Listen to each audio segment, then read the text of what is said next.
সপ্তাহের প্রতিটি দিন গুরুত্বপূর্ণ, তবে মুসলমানের জীবনে একটি দিন অন্য সব দিনের চেয়ে আলাদা। সে দিনটি হলো জুমার দিন, সাপ্তাহিক ঈদের দিন। জুমা শব্দের অর্থ একত্র হওয়া। সূরা কাহাফ কোরআনের ১৫তম পারার ১৮ নম্বর সূরা। কাহাফ মানে গুহা। এ সূরায় ১১০টি আয়াত রয়েছে আর রুকুর সংখ্যা ১২টি। সূরাটি মক্কায় অবতীর্ণ হয়েছে। হাদিসের বর্ণনা অনুসারে সূরা কাহাফ তেলাওয়াতের অন্যতম ফজিলত হল এ সূরা পাঠ করলে মহান আল্লাহর বিশেষ রহমত বর্ষিত হয়।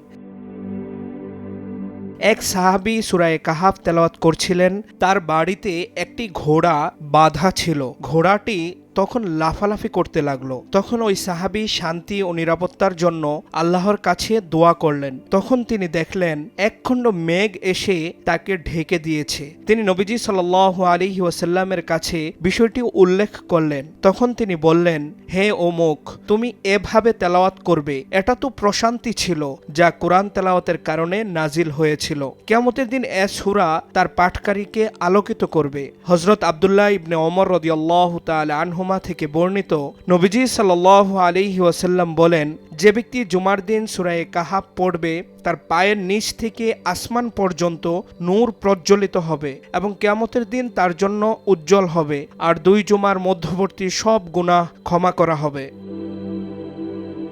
প্রতি জুমায় এ সূরা তেলাওয়াত করলে এক জুমা থেকে অন্য জুমার মধ্যবর্তী সময়ের জন্য নূর প্রজ্বলিত করে রাখা হয়। আবু সাঈদ খুদরি রাদিয়াল্লাহু তাআলা আনহু থেকে বর্ণিত হাদিসে আছে, নবীজি সাল্লাল্লাহু আলাইহি ওয়াসাল্লাম বলেন, যে ব্যক্তি জুমার দিন সূরা কাহাফ তেলাওয়াত করবে তার জন্য 2 জুমা পর্যন্ত নূর প্রজ্বলিত হবে।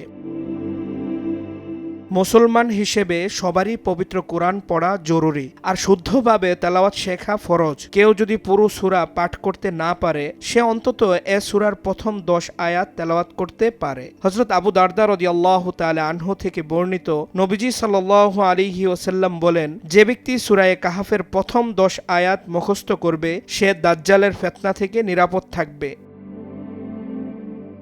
মুফতি জাকারিয়া হারুন, সময় সংবাদ।